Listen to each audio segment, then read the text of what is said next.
በስመ አብ ወልድ ወመንፈስ ቅዱስ አሃዱ አምላክ አሜን። ይህ ሳምንታዊው አቅሌስያ መርሃ ግብራችን ነው። በዛሬው አቅሌስያ መርሃ ግብራችን በቅድስት ቤተክርስቲያን ቅኔ፣ አቋቋም፣ ዝማሬ መዋሥዕትና ዜማን ተምረው በመምህርነት በአገልግሎት ቅድስት ቤተክርስቲያንን ያገለገሉ የሕግ ባለሙያ ስለሆኑት አለቃ ይትባረክ ጸጋ ፍኖተ ሕይወት እናቀርባለን። ቆይታችሁ ከእኛ ጋር እንዲሆን በታላቅ አክብሮት ጋበዝናችሁ።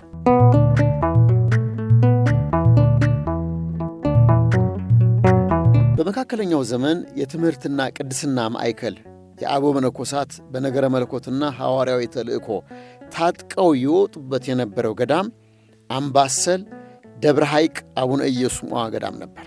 አባታችን አቡነ ተክለ ሃይማኖት ዘግራርያ 10 ዓመታትን ጠንካራ የትምህርትና ሥርዓተ ምንኩስና ዝግጅትን አድርገው ወደ አባ ሊባኖስ መካነ ጸሎት በመሄድ በጸሎትና ተጋድሎ ገዳሙን አባታቸው በጸለዩበት ቦታ መስርተው ከንቡራነ እድ ስዩማን ጋር ወንጌልን በመላ ኢትዮጵያ ተከፋፍለው ሲሰብኩ ኖረዋል። አባታችን አቡነ ሂሩት አምላክም በደብረ ሐይቅ አቡነ ኢየሱስ ሞዐ ገዳም በስነ መልኮትና ትምህርተ ምንኩስና ራሳቸውን አስታጥቀው ወደ ጎጃም ምድር በመሄድ በዳጋ የቅዱስ እስጢፋኖስን ገዳም የአባታቸው አባ ኢየሱስ ሞዐን አሰር በመከተል መስርተው ጉባኤ አስፍተው እንደኖሩ ዶክተር ስርጉ ሀብለ ሥላሴ ጆርናል ኦፍ ኢትዮጵያን ስተዲ 1970 ጆርናል ኦፍ ኢትዮጵያን ኤዱኬሽን 1976 ዓ.ም ዋቢ አድርገው ጽፈዋል።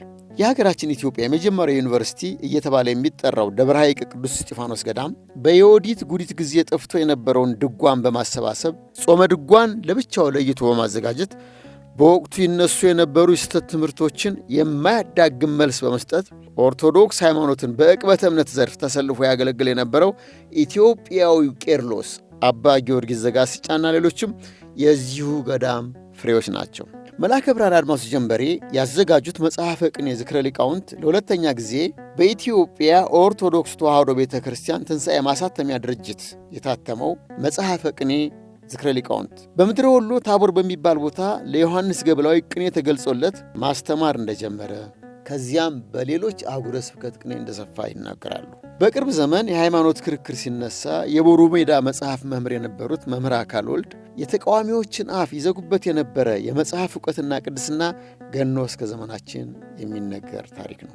ዛሬ በጥንተ ስሙ ወሎ ጠቅላይ ግዛት ደሴ ዙሪያ ልጎ ጊዮርጊስ ከአባታቸው መርጌታ ጸጋ ለገሰና ከእናታቸው ማናሃሎሽ ወልዴ መስከረም 10 ቀን 1915 ዓ.ም ይህን ዓለም በልደተ ሥጋ የተቀላቀሉት ቅኔን ከአለቃ ይትባረክ ጸጋዎች ለአሳር የተባለላቸው አቋቋም፣ ዝማሬ መዋሥዕትን፣ ዜማን በመምህርነት ጠንቅቀው የተማሩ የአካባቢው ተወላጆች በሥነ ምግባር የመሰከሩላቸው ስለ ፍትሕ ወገባቸውን ታጥቀው የሚቆሙ በማንም ተረተው የማያውቁ የሕግ ባለሙያ ገንዘብን ሰርተው እንጂ በማይገባ መንገድ ወደ ቤታቸው እንዳይገባ በጥንቃቄ ሕይወታቸውን ይመሩ ስለነበሩት ታላቁ ሊቅ አለቃ ይትባረክ ጸጋ በዚህ ዘመን ያሉ መምህራን፣ ደቀ መዛሙርትና አገልጋይ ካህናት እንዲሁም ምእመናን ትምህርት አርያ የሆኑን ዘንድ ፍኖተ ሕይወት ዘአለቃ ይትባረክ ጸጋን ይዘን ቀረበ። ሙሉጌታ ምትኩ እባላለሁ።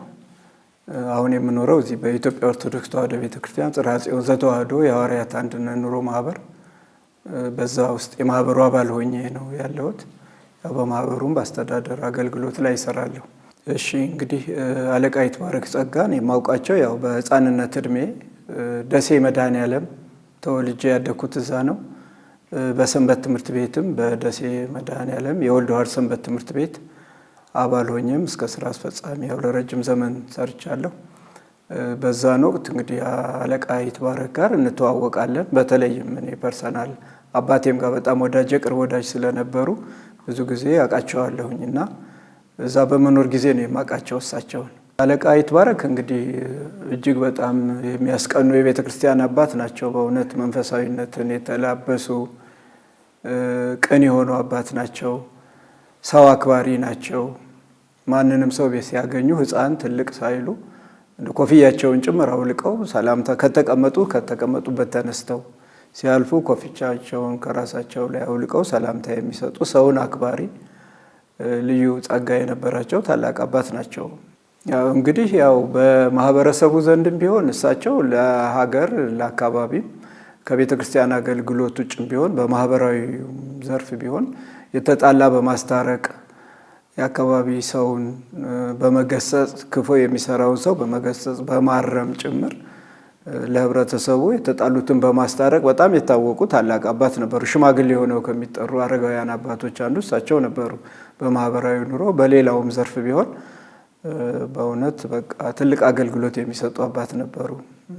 አለቃ ይትባረክ ጸጋ በኢትዮጵያ ኦርቶዶክስ ተዋሕዶ ቤተክርስቲያን በቅኔ አቋቋም፣ ዝማሬ፣ መዋሥዕት፣ ዜማ ሁሉን ጠንቅቀው ይማሩ ያስተምሩ እንጂ በዘመኑ ይሰሩ የነበረው ምን እንደነበረ አቶ ሙሉጌታ ምትኩ እንዲህ ነገሩ።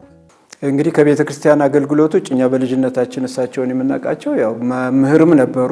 በደሴ ንጉሥ ሚካኤል ትምህርት ቤት የግብረ ገብ አስተማሪ ሆነው ያስተምሩ እንደነበረ እናውቃለን። በዛ ላይ ያው ሕፃናትን የበለጠ ምክር እየሰጡ ወደ በጎ ነገር እንዲመለሱ ከክፉ ነገር እንዲጠበቁ ለሀገር፣ ለወገን፣ ለወላጅ፣ ለቤተሰብ ታዛዥ እንዲሆኑ ሕፃናትን ከልጅነት ጀምሮ በዛ አገልግሎት ላይ መምህር ሆነው ያገለግሉ ነበር በዘመናዊ ትምህርት። ኋላም ደግሞ በትምህርት ሚኒስቴር እንዲሁ የሕግ ክፍል አገልግሎት ኃላፊ ሆነው በሕግ ዘርፍም ይሰሩ ነበር። በፍትሐ ነገሥቱ ጭምር ባላቸው እውቀት ለመስሪያ ቤቱ ተከራክረው ብዙ ነገሮችን መፍትሄ ይፈልጉ የነበረ ለመስሪያ ቤቱ በነበረበት ችግር ላይ በሕግ አግባብ ተከራክረው ማሸነፍ የሚችሉ እንደው ብዙ ጊዜ ሰው የሚያውቋቸው በደንብ በቅርብ ሰዎች አነጋግር ያለውን እሳቸው የያዙት ጉዳይ አንደኛ እውነት ላይ የተጨበጠ ነገር ነው ይዘው የሚከራከሩት። ሁለተኛ ተከራክረው ደግሞ የመሸነፍ እንትን አልነበራቸውም። ሁልጊዜም በአሸናፊነት ድል የሚያደርጉ ነበሩ። እንደውም በዚሁ አጋጣሚ በቤተ ክርስቲያንም አገልግሎትም ዙሪያ ላይ ልጎ ጊዮርጊስ የደብረ አስተዳዳሪ ሆነው ከደሴ እየተመላለሱ በእግራቸው ወደ 23 ኪሎ ሜትር ነው ከደሴ ያገለግሉ ነበር። እኔ ማቀው እንግዲህ ያው ነፃ አገልግሎት ይሰጡ እንደነበረ ነው በዛ በልጎ ጊዮርጊስም። ከዛም የቤተ ክርስቲያኑን ርስት ቦታ እንዲሁ ለመውሰድ የሚፈልጉ ግለሰቦች ሊወስዱ ሲሉ በፍርድ ቤት ጭምር ቀርበው ራሳቸው ክስ መስርተው ሌላ ጠበቃ ሳይዙ ተከራክረው በአሸናፊነት ሰፊ የሆነ ቦታውን እንዳስመለሱለት ሁሉ አውቃለሁኝ። ያው ከሰዎች ተረድቻለሁኝ። እና አይዙም ቶሎ ወደ ነገር ወደ እንትን አይገቡም። ከያዙ ግን እስከ መጨረሻው ድረስ አሸንፈው ነው የሚያጠቃልሉት እንጂ ዝም ብለው የሚሸነፉ አባት አልነበሩም። በአንድ ወገንም ኃይለኛ ናቸው። ለእውነትና ለፍትህ የሚቆሙ አባት ነበሩ። በኋላ ላይ እንግዲህ የግል ንግድ ስራ ይሰሩ እንደነበረ ራሳቸውን የሚያስተዳድሩት በንግድ ዓለም ራሳቸውን አሰማርተው ነው። ቤተክርስቲያንን የሚያገለግሉት በራሳቸው ሰርተው በሚያገኙት እንጂ ከቤተክርስቲያን በሚገኘው ገንዘብ እየተጠቀሙ አልነበረም እና ራሳቸውን ችለው በንግድ ዓለም ውስጥ ተሰማርተው ይሰሩ እንደነበረ ነው። ያው ብዙ ካህናት አሉ። ቀደም ሲል እሳቸው ብቻ ሳይሆኑ ብዙ የምናውቃቸው ካህናት አሉ ደሴ ውስጥ።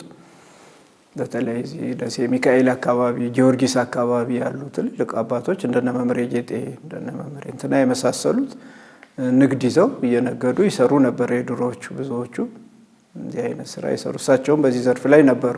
አለቃ ይትባረክ በፍርድ አደባባይ ሲቆሙ እንደ አራስ ነብር ተቃዋሚዎቻቸውን አንቀጥቅጠው የሚረቱ የጽድቅ አርበኛ፣ በእግዚአብሔር ቤት ለአገልግሎት ሲቆሙ ምንም የተትረፈረፈ ዕውቀት ባለቤት ቢሆኑም በተሰበረ ልብ በትህትና ያገለግሉ የነበሩ የጉባኤ መምህር አባት ነበሩ። እንግዲህ እኛ በቤተ ክርስቲያን አገልግሎት የምናውቃቸው በተለይ በአደባባይ በዓላት ጊዜ በተለይ በዜማው ላይ በማህሌቱ አገልግሎት ላይ ከፍጹም ትህትና ጋር ራሳቸውን ዝቅ አድርገው በተሰበረ ልብና መንፈስ ቅድመ እግዚአብሔር የሚደርስ ማህሌት ያደርሱ የነበሩ ናቸው። እኔ ማስታወሰው ያው ብዙ ትልልቅ አባቶች ነበሩ ደሴ በእኛ እድሜ የነበሩ እንደናንተ አረጋወይን እንታ ለአከ ማርያም ምንላቸው መዝገበ ምሕረት አለቃ የነበሩና አለቃ ዘውዱ በጣም ብዙ ትልልቅ አባቶች ነበሩና እሳቸውም እንደዛው ማህሌት ሲያደርሱ ዜማውን ሲዜሙ በተመስጦ ነበር። የያሬድን ዝማሬ ያቀርቡ ከነበሩ አባቶች አንዱ ናቸው። በእውነት የሚታይ ያሬድ ማህሌቱን እንዴት ያቀርበው እንደነበረ በእነሱ አባቶች አይተናል። አንደኛ በተረጋጋ ስርዓት ነው። እንደሆነ ያበደ ነገር ወይም ከስርዓት ውጭ የሆነ ነገር የለውም። በ20ኛው ክፍለ ዘመን በኢትዮጵያ የነበሩ ስመገናና የቅኔ መምህራን መሃል አለቃ ምስራቅ፣ የኔታ ጥበቡ ገሚና ሌሎቹ መሃል የተመሰከረላቸው ገናና የቅኔ መምህር አንዱ አለቃ ይትባረክ ጸጋ ነበሩ ይሉናል። ከሌላም እንደተረዳሁት ከዜማውና ከማህሌቱ ሌላ በቅኔም እንደውም ቅኔ ላይ ኤልሻማ መድኃኔዓለም አለቃ የነበሩ አለቃ ምስራቅ የእሳቸውን ቅኔ የያዙ እሳቸው ናቸው።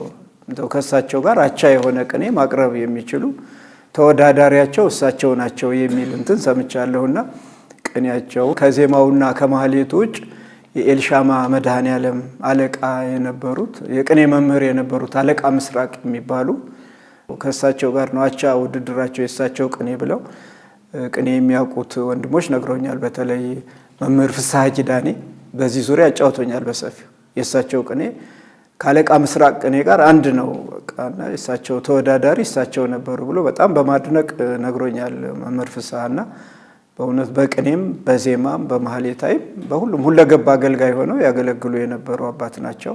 በበዓል ጊዜ እሳቸው ካሉ ቅኔ የሚሰጥበት መርሃ ግብር ካለ ቅድሚያ ለእሳቸው ነው የሚሰጠው። ለምን ቅኔያቸው የታወቀ ቅኔ ነው። እንደውም በእረፍታቸው ጊዜ ሁሉ ደሴ መድኃኔዓለም በተቀበሩ ጊዜ ያው የቀብራቸው ስነ ስርዓት ላይ እጅግ ልዩ የሆነ ብዙ ጊዜ ያው የካህናት ቀብራቸው ይደምቃል ይባላል። የእሳቸው ግን እጅግ እጥፍ የነበረና ብዙ ቅኔያት የወረዱበት የተበረከተበት የቀብር ስነ ስርዓት አቻ የሌለው የቀብር ስነ ስርዓት ነበር ስርዓታቸውና ብዙ ሊቃውንት ያንን ችሎታቸውን በማንሳት ብዙዎቹ በአድናቆታቸውን ገልጸውላቸዋል እሳቸውና በቅኔው ዘንድ እጅግ ታዋቂ እንደነበሩ ነግረውኛል። መማር ለሰው ዕውቀትን ይሰጠዋል። ዕውቀትን ያገኘ ሰው በዕውቀቱ እንዴት ማገልገል እንዳለበት በማስተዋል የተማረውን አውጥቶ አውርዶ ሲያገለግልበት ምሁር ያሰኘዋል። የቀደምት አበው ምሁራን ጉባኤና አገልግሎት በዕውቀት ብቻ ሳይሆን ጸጋ እግዚአብሔርም አብሯቸው ይሰራ እንደነበር ሙሉጌታ ምትኩ እንዲህ ነገሩ። አሁን ከእሳቸው ምናልባት መውሰድ የምንፈልገው በተለይ በዘመናችንም ላሉ የቤተ ክርስቲያን አገልጋዮች በእውነት አገልግሎት እንግዲህ በጸጋ የሚገኝ ነው። የመንፈስ ቅዱስ ስጦታው ልዩ ልዩ ነው ይላል መጽሐፋችን። በመጽሐፍ ቅዱስ ላይ ልዩ ስጦታ እንደሆነ ስጦታው ልዩ ነው። እግዚአብሔር በተሰጠን ጸጋ መጠን አገልግሎት እንድንሰጥ እግዚአብሔር ልዩ ልዩ ጸጋን ለሰዎች ይሰጣል። በራስ ፍላጎት ብቻ ሳይሆን ምናልባት ሐዋርያው ቅዱስ ጳውሎስ መንፈስ ቅዱስ አንድ ሲሆን ስጦታው የተለያየ ነው ይላል። አገልግሎት እንዲሁ እግዚአብሔር ለሁሉም እንደየሀብቱና እንደየጸጋው የሚሰጠው ስጦታ ነው። ስለዚህ ያንን ጸጋ አውቆ ሰው በተሰጠው ጸጋ ሲያገለግል አንደኛ ያ የአገልግሎት ውጤቱ ለሰዎች ዘንድ ተደራሽ ይሆናል። ቅድመ እግዚአብሔር ይደርሳል ምስጋናው። ለሰዎችም ደግሞ በሚቀርብ ጊዜ ሰዎችን ተመስጦ ውስጥ የሚያስገባ የሚሰብር የሚያስተምር ይሆናል። ብዙ ጊዜ እሳቸው ይሄ ጸጋ የቤተ ክርስቲያን አገልግሎት ማህሌታዊነቱ፣ ቅኔው፣ ሌሎቹ መንፈሳዊ ሀብቶቻቸው በሙሉ ከእግዚአብሔር ከመንፈስ ቅዱስ ያገኙት እንደሆነ ነው እኔ የምረዳው። እና እንዲህ በዘመናችንም ከነዚህ አባቶች አሁን ዘመን ያሉ አገልጋዮች ጸጋዬ ምንድነው ሀብቴ ምንድነው ብሎ አውቆ ማገልገል ቢቻል እንጂ አንዱ ስብከት ስላሳመረ እኔ ሰባኪ በሆን ብሎ የዛን ምኞት ሌላ ማህሌት ሲያምርለት እኔ ማህሌታይ በሆን ብሎ አሁን የምንይዘው አቋም ያጣንበት ዘመን ላይ ነው ያለ ነው። እኔ እንደምረዳው ሰው የሚወደው ምንድነው ሰው የሚበዛበት የት ላይ ነው ብሎ የሰውን ፊድባክ ለማግኘት ሰው ከሰው አድናቆትን ለማግኘት የሚደረግ አገልግሎት ብዙ ጊዜ ጠቃሚ የሆነ አይታይም። ጊዜያዊ ነው፣ ምድራዊ ነው የሚሆነውና ሰማያዊ ዋጋ የምናገኝበት ጸጋ ሀብታችንን አውቀን ብናገለግል። አለቃ ካሳ ንጉሴ የሚባሉ ዛደሴ መድኃኔዓለም ሰባኪ ወንጌልም ነበሩ። አስተዳዳሪም ሆነው መጨረሻ ላይ ሰርተዋል እና ብዙ ጊዜ ያስተምሩ ነበር። አንድ ሰው ጋብቻ ከመፈጸሙ በፊት ጋብቻ ሀብቱ መሆኑን ማወቅ አለበት። ስራው ዘርፍ ምን እንደሆነ፣ ነጋዴ መሆን ካለበት ሱባኤ ገብቶ መረዳት፣ ፖሊስ መሆን ካለበት መረዳት ያስፈልጋል። ያ በሌለበት ገብተን ስንል ያለ አገልግሎታችን ይሆንና ገበሬው ተምች መታብኝ እያለ በየዓመቱ የሚዘራው አይሰምርለትም። አንድ ዓመት ተምች ሲመታበት፣ አንድ ዓመት ተባይ ሲበላበት፣ አንድ ዓመት ጎርፍ ዝናብ ሲያጠፋበት እንዲሁ ህይወቱን እንዳማረረ ይጨርሰዋል። ወታደሩም ቢሄድ እግሩ ይቆስልና እግረ መንገዱን እንዳለቀሰ ይኖራል። ሁሉም ግን ስጦታውን አውቆ ወደ ጸጋው ቢገባ ፍሬ ያፈራል። የሰው ልጅ ሲፈጠር እያንዳንዱ ሀብትና ጸጋ አለው። መቼም እግዚአብሔር የማያውቀው ሾልኮ የተፈጠረ ፍጥረት የለም።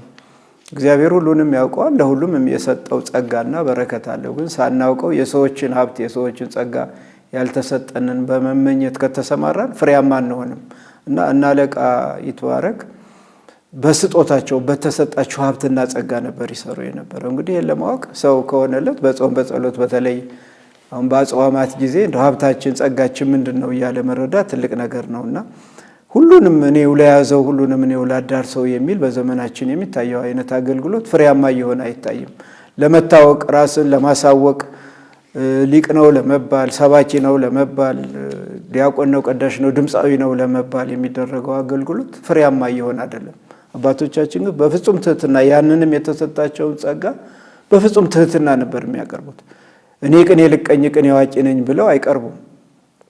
ተጎትተው ነው የሚመጡት። አንተ በል ስንት ደቂቃ ይፈጃል ቅኔ ማህሌት ላይ ቅኔ ሲቀርብ። ለሌላውም ነገር ሁሉ ራሳቸውም ግንባር ቀደም ሆነው መቅረብ አይፈልጉም።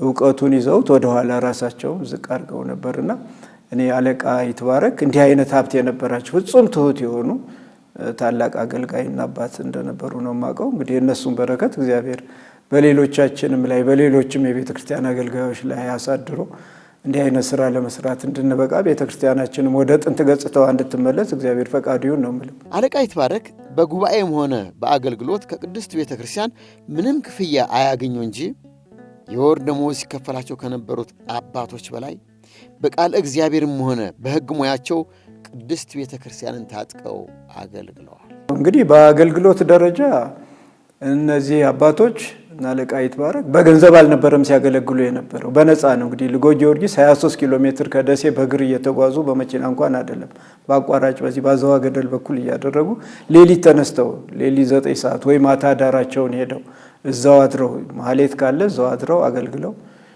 ጧት ከሆነ ደግሞ በጾም ሰዓት ሌሊት በእግራቸው ሄደው ነው የሚመላለሱትና ያን ጊዜ እንግዲህ ያለ ምንም ክፍያ ነው ይህ አገልግሎት።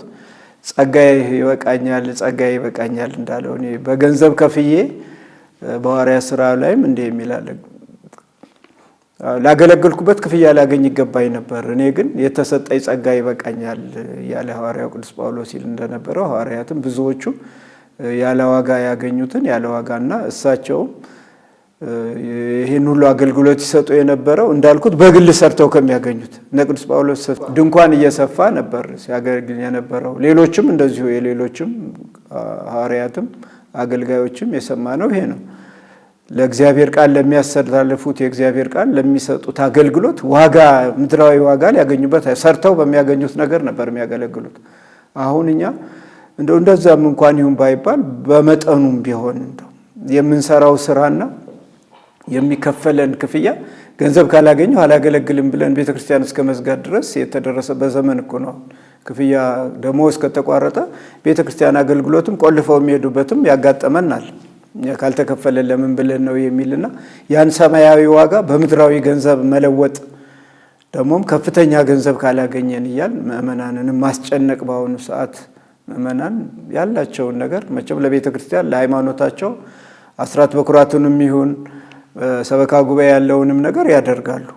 ነገር ግን እኛ ከደብር ደብር እየተመረጠ ነው። እዚህኛው ደብር ቢሆን ይሻላል፣ እዛኛው ገጠሪቱ ቤተክርስቲያን በተለይ በአሁኑ ሰዓት እየተዘጋች ያለችበት ሁኔታ እኮ ነው ያለው። ሊቃውንቱ ሁሉ ወደ ከተማ እየተሰበሰበ እዛ ያለው ህዝብ በቁጥር ገጠር ያለው ህዝብ ነው የሚበልጠው ከተማ ካለው ይልቅ። ነገር ግን እዛ ያለው ህዝብ ለአውሬና ለመንጋ ለሌላ እንትን አሳልፈ ነው እየሰጠን የሊቃውንት መሰብሰቢያ ከተማ። ያ የሆነበት ምክንያት ገንዘብ ፍለጋ ነው። እዚህ ደግሞም መቼም ሰው ከሰራ የሰራበትን ዋጋ ማግኘት ተገቢ ቢሆንም ነገር ግን በደሞዝ ውድድር የቤተ ክርስቲያን አገልግሎት በአሁኑ ሰዓት እጅግ እየተራቆተ ያለበት ስለሆነ በተለይና አለቃ ይትባረክ ለዚህ ምሳሌ የሚሆኑ አባቶች ነበሩ። ሰርተው ባገኙት ነገር የሚተዳደሩ ቤተ ክርስቲያንን የሚያገለግሉ በትርፍ ጊዜያቸው በትጋት የሚሰሩ ሌት ከቀን የሚሰሩ አባቶች ነበሩና አርአያነታቸው ታላቅ ነው።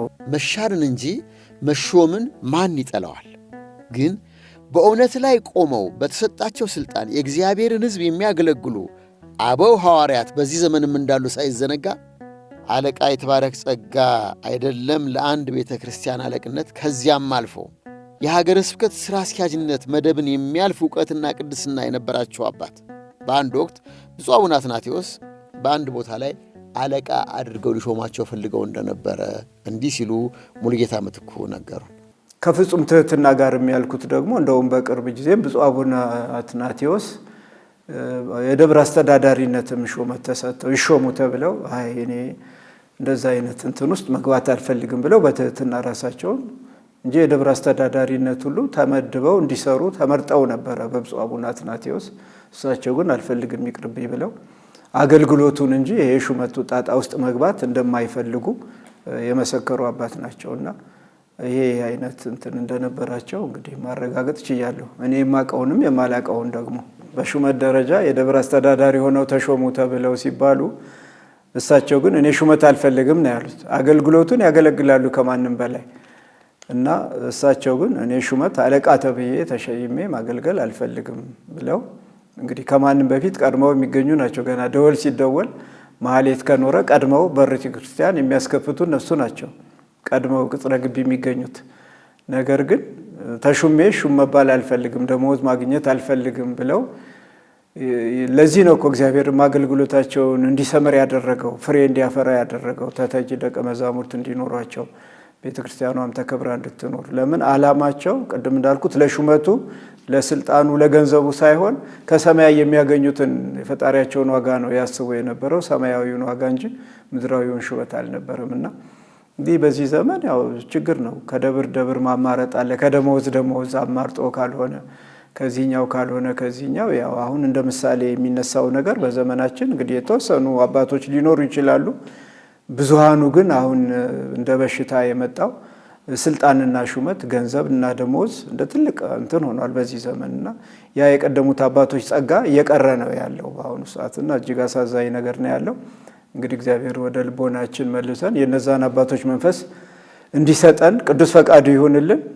እኛም ልናስበው ይገባል። ማንም ይሄ ጠፍቶት ሳይሆን እንግዲህ ፈቃደ ስጋ እየሰለጠነበት ዘመን ስለሆነ ይመስለኛል በብዙዎቻችን ላይ ከሃይማኖት ይልቅ ፈቃደ ስጋው ነው የሰለጠነብን። ያ ሃይማኖታዊው ጸጋ አልታየን ብሎ ተጋርዶብናል። ምድራዊው ነገር ይሄ የሚያልፈውና ጊዜያዊው ነገር ላይ ስለሆነ ትኩረት የሰጠ ነው። እግዚአብሔር እንዲታረቀን በእውነት ወደ ንስሐ ልናስብ ይገባል። እነሱ ግን የማይገኙ አባቶች ናቸው ያለፍናቸው። እነሱን የሚተካ ሰው በዚህ ዘመን እያገኘን አይደለም። እንግዲህ እኔ ስለሳቸው መመስከር የሚገባኝ አልነበርኩም በእውነት። እንግዲህ ስለ አለቃ ይትባረክም ሆነ ስለ ሌሎች ሊቃውንት ቤተክርስቲያን እኔ ምስክር ሆኜ መቅረብ የምችል ሰው አይደለሁም በእውነት። በእድሜም በሀብትም በጸጋም በእውቀትም ቢሆን ፈጽሞ የማንቀራረብ ሰዎች ነን። ግን እንግዲህ ያው በዚህ በስቱዲዮ ጥያቄው ስለቀረበልኝ እንግዲህ የጠያቄን ፈቃድ ለመሙላት ስል ነው እንጂ እኔ በእነሱ የእግራቸው ጥፍርም መሆን አልችልም እንኳን ስለነሱ መናገርና በእውነት እንዲህ ታላላቅ አባቶች በእኛ አንደበት የሚመሰከርላቸው ሳይሆኑ በሙያውም ሙያ ያላቸው ሊቃውንተ ቤተ ክርስቲያን በእድሜም ጸጋውና ሀብቱ ያላቸው አባቶች ሊናገሩላቸው የሚገባ ናቸው። አጋጣሚና ጊዜ ሆኖ እንድናገር ስለተፈቀደልኝ ግን በእውነት እጅግ ደስ ብሎኛል። አመሰግናለሁ። የእነዚህን አባቶች ስም ለማስታወስ ለማዘከር እንደ ምስክር ሆኖ ከልጅነት ጀምሮ የምናውቃቸውን አባቶች ሕይወት ለመናገር ስላበቃን ግን እግዚአብሔርን አመሰግነዋለሁ። ከፍሬያቸው ታውቋቸዋላችሁ። አለቃ ይትባረክ ሰው ወገን አጥቶ አቅምና ዕውቀት ርቆታል ተብሎ በሌሎች ሲበደል ዝም ብለው አያዩ። ሰው ለእግዚአብሔር ሲገዛ የናቡቴን መሬት አክዓብና ኤልዛቤል በግፍ በሐሰት ክስ፣ በሐሰት ምስክር፣ በሐሰት ዳኝነት ሲቀሙ እውነትን የታጠቀው የእግዚአብሔር ባሪያ ነቢዩ ኤልያስ ድንገት ተከስቶ የተዛባውን ፍርድ በማውገዝ በእግዚአብሔር ቃል ረግሞ ፍጻሜያቸውን እንዳያምር አድርጎታል። ሰው የእግዚአብሔር ሰው ሲሆን አንዱ መሠረታዊ መመዘኛው ለተገፉት በእውነት መቆም ነው። አለቃ ይትባረክ ከነ ልጆቻቸው ይህን እንደሚተገብሩት ሙሉጌታ ምትኩ እንዲህ ነገሩ። በትዳር ተወስነው ይኖሩ የነበሩ አባት ናቸው። ብዙ ልጆች አሏቸው። ብዙ ልጆችን አፍርተዋል። ያው ቤተሰባቸውንም በስርዓት ያሳደጉ አባት ናቸው። ያው መጽሐፍም እንደሚል አንድ ሰው መቼም ቤተሰቡን ማስተዳደር መምራት የማይችል ሰው ለሌላ ሰው ሊተርፍ አይችልም። መጀመሪያ ከቤቱ ነው። እናሳቸው ብዙ ልጆች ነበሯቸው። ልጆቻቸውን አስተምረውም ለቁም ነገር ያበቁ ናቸው። ሁሉም ልጆቻቸው በትዳሩም ዓለም በስራውም ዓለም ለሀገርም በመርዳት በመንግስትም ስራ ላይ ተቀጥረው ይሰሩ የነበሩ ናቸው እና ብዙ ልጆችን አፍርተዋል። በተለይም እኔ አንዱ ልጃቸው ያው የኛ መምህራችን የነበረ ነው። ጸጋዬ ይትባረክ የሚባለው በአሁኑ ሰዓት አሜሪካ ነው ያለው። ከአባቱ ባህሪያት ብዙዎቹን ወስዷል።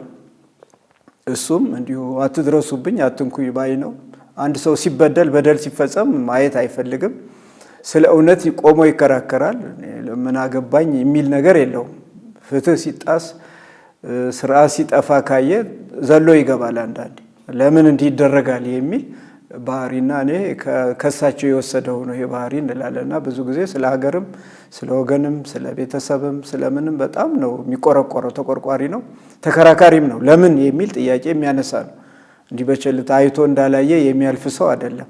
ይሄ ጸጋዬም እንግዲህ ከአባቱ የወሰደው ባህሪ ይሆናል እንላለን ብዙ ጊዜና በከተማም በሀገርም በቤተሰብም ጭምር ቢሆን በቅርበት አውቃለሁ። የሚጠቁ ሰዎች ያላገባብ ሲጠቁ ሲያይ ለምን ይላል፣ ይከራከራል። እና አንዳንድ ጊዜ ያው በዘመኑ እንዲህ አይነት ሰው ተወዳጅ አይደለም። ስለ እውነት የሚከራከር ሰው እንደ መጥፎ ሰው ነው የሚታየው። በተለያዩ ዘርፎችም ቢሆን ተቀባይነቱ እንዲያጣ ይደረጋል። ግን ስለ እውነት የሚቆም ልጅ ነው እና ይሄ ከአባቱ የመጣ ባህሪ እንደሆነ ለመረዳት ችያለሁ። እና እሳቸውም እንዲህ ናቸው። አዎ ፍትህ ላይ በቃ ግዴ ላይ እኔ ምን ቸገረኝ ምን አገባኝ የሚል የማስመሰል ባህሪ አልነበራቸውም። ይሄ ነው ወደ ልጆችም እየተሻገረ ያየሁትና እሳቸውም እንዲህ አይነት ልጆችንም በማፍራታቸው እድለኛ ናቸው። አለቃ ይትባረክ ጸጋ በቅርብ በሚያውቋቸው ዘንድ አንድም ቀን በፍርድ አደባባይ ክርክር ተሸንፈው አያውቁም ይላሉ። ይህም አለቃ ይትባረክ ጸጋና ጉቦ አይተዋወቁም። አለቃ ይትባረክ ለእውነት እንጂ ለሰው ፊት አይተው አያዳሉም ነበር።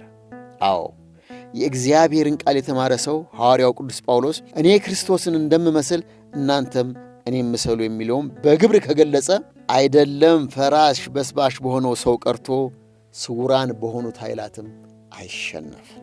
አለቃ ይትባረክ ያው ቤተ ክርስቲያናችን ሙሉ በኩል የሆነች ባለሙያ ስለሆነች ፍትሐ ነገሥት ያው ለሕጋችንም ለሀገራችንም ሕግ መሰረት የሆነው ፍትሐ ነገሥት ነው።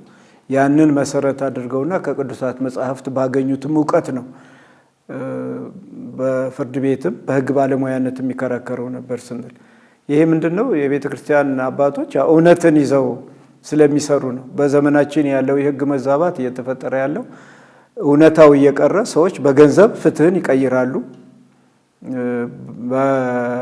በአድሎ እውነታውን ሚስጥሩን ለሰነድ እየሸጡ ለሌላው። በዘመናችን እኮ ያለው ችግር ይሄ ነው።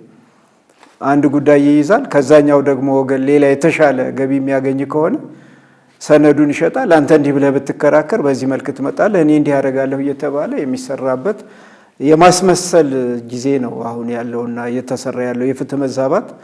እነሱ ግን እውነታውን ነው የሚይዙት።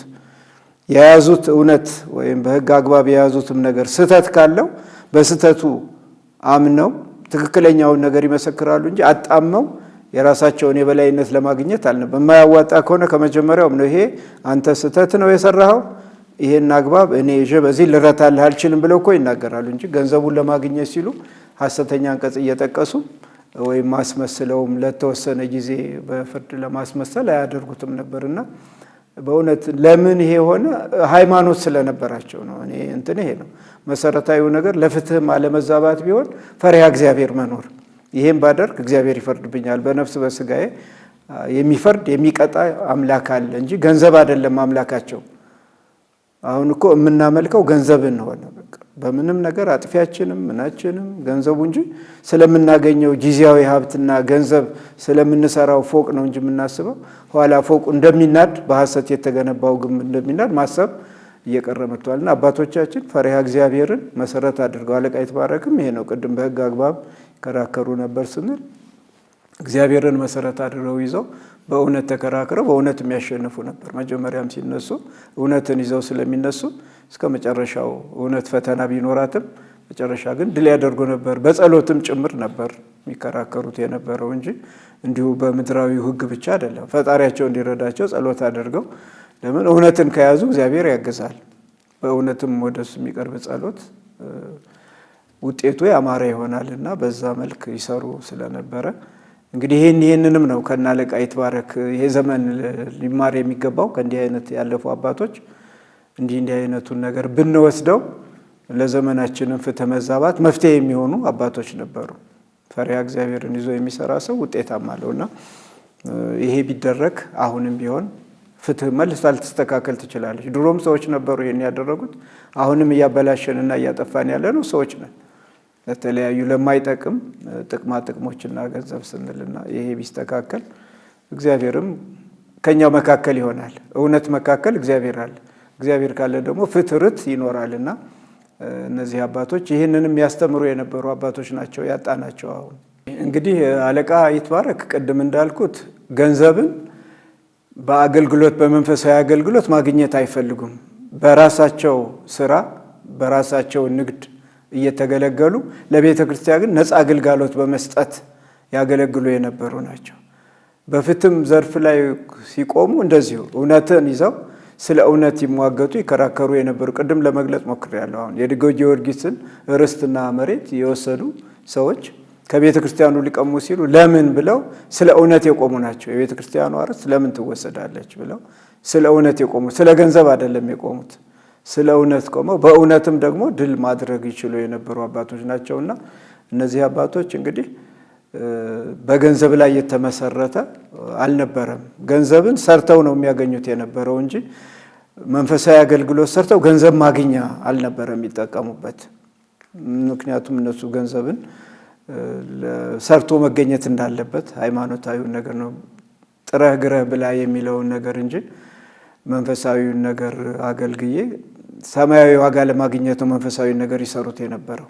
በጥንተ ስሙ ወሎ ሀገረ ስብከት ወሬሉ አውራጃ ጃማ ወረዳ ደብረ ማህቶት ኤልሻማ መድኃኔዓለም ዕውቀት ብቻ ሳይሆን ቅድስናን እንደሸማ የለበሱ አለቃ ኃይለ ማርያም፣ አለቃ ምስራቅ፣ አለቃ ቤተ ማርያም ግዛው መሃል በቃለ እግዚአብሔር ተወልደው ያደጉት አለቃ ይትባረክ ጸጋ ቅኔን ከመምህራቸው አለቃ ምስራቅ ተምረው እሳቸውን አህሎ የተራቀቁበት ለእውነት እንጂ ገንዘብ ያላደሩ የደሃን መበደል የማይወዱ የተማሩትን ትምህርት በነጻ ለቅድስት ቤተ ክርስቲያን አውለው ብዙ ደቀ መዛሙርትን የተኩ አባት ነበሩ። በዚህ ዘመን ላለነው አገልጋዮች እኔ ክርስቶስን እንደምመስል እናንተም እኔ ምሰሉ ያለው የሐዋርያው ቅዱስ ጳውሎስ መልእክት የየዕለቱ መመሪያችን ሆኖ በተሰማራንበት ዘርፍ ለእውነት እንድንቆም የአለቃ ይትባረክ ጸጋን ሕይወት በአርአያነት አቀረብንላችሁ። እሳቸው ምናልባት በሊቃውንት ደረጃ ቅድም በቅኔው ዘርፍ እኔ እንደሰማሁት ከሆነ እዛ ኤልሻማ መድኃኔዓለም አለቃ ምስራቅ በቅኔ በጣም የታወቁ የቅኔ መምህር እንደነበሩ ነው እና እሳቸውም ከእሳቸው የማይተናነስ ዕውቀት እንደነበራቸው ሰምቻለሁ። እኔ ምንም የቅኔ ባለሙያ ባልሆንም ከቅኔ መምህራን ነው የኔ የሰማሁት ሲናገሩ። ነገር ግን ያንን ቅኔ አዋቂ ነኝ መምህር ነኝ ብለው በጉባኤ ላይ ቀርበው እኔ ቅኔ ልቀኝ ከፊት ልሁን አይሉም።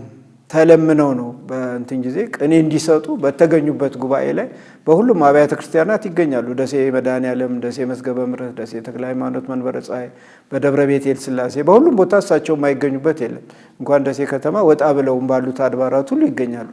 እነዛ ግን በፍጹም ትህትና ነው እንጂ የሚቀርቡት ከፊት ሆነው መገኘት አይፈልጉም። እሳቸው ተለምነው መጥተው ቅኔም ሲያቀርቡ ቢሆን እንደ ሊቅ አዋቂ ነኝ ብለው ወይም ለሌላ እንዲሰጥ ነው እሳቸውም እንደው የሚጋብዙት ሌሎች እንዲቀኙ ይጋብዛሉ እንጂ እኔ ልቀኝ ብለው አይሉም። እና በሁሉም ነገር ነው። ይሄ ብቻ ሳይሆን በማህሌቱም ላይ እንዲህ በወረቡም ላይ በምኑም ጊዜ ቢሆን ቅድሚያ ለራሳቸው አይሰጡም። ሌሎች ናቸው ወደፊት የሚያመጧቸውና ይሄ ያው የወንጌሉ ነው። ድግስ ላይ በምትጠራበት ጊዜ የላይኛውን ወንበር ይዤ አትቀመጥ፣ ለምን ካንተ የበለጠ ይመጣና ወርደው ወደ ኋላ ይወስደዋል ስለሚል እነሱ ይሄም በህይወታቸው ውስጥ ያለ ነው። እንዲሁ ለማስመሰሉም ብቻ ብለው ሳይሆን እውነት ህይወታቸው ይሄ ነው። በመንፈሳዊውም ነገር የተቃኘ ስለሆነ ውስጣቸው ራሳቸውን ከፍ አድርገው የመታየት ራሳቸውን ከፍ የማድረግ ባህሪ አልነበራቸውም። እና አሁን እኛ ጋር ያለው ችግር ይሄ ነው። አሁን ያስቸገረን እኛ ከፊት ግንባር ቀደም ሆነን ለመቀመጥ ነው የምንፈልገው። እንግዲህ አሁን የኛ ዘመን ባህሪ ደግሞ ያ ተገልብጧል። አሁን ያለው እኛ ገልብጠነዋል። ቀድመን እኛ እንድንታይ፣ ቀድመን እኛ እንድንገኝ። እንግዲህ አሁን ሳይንሱም ይሄን ይደግፋል መሰል። ራስህን ዝቅ አታድርግ የሚል ሳይንስ መጥቷል። አሁን ራስህን አስቀድመው መጀመሪያ ስለሆነ ይሄ ንቃትህ እንትን እየተሰጠ ያለው እኮ በዘመናችን ይሄ ነው። ወደ ኋላ አንተ አትበል፣ ሰው ሳይሆን ራስህን አስቀድም፣ አውቃለሁ በል የሚል ፍልስፍና እየመጣ ነው በዚህ ዘመንና ብናቅም ባናቅም አውቃለሁ ብሎ ከፊት መሰለፍ ነው አሁንና ከላይ መሆን ራስን ማስተዋወቅ ነው አሁን የመጣብን። እንግዲህ አባቶቻችን ግን ይሄን ሲያደርጉ አልተማርንም ከነሱ። የትኛው የተሻለ እንደሆነ እንግዲህ እግዚአብሔር ያውቀዋል። የዕለቱን አቅሌስያ መርሃ ግብራችንን እዚህ ላይ ስናጠናቀቅ ቀሪዎቹን መርሃ ግብራት እንድትከታተሉ በታላቅ አክብሮት በመጋበዝ ነው።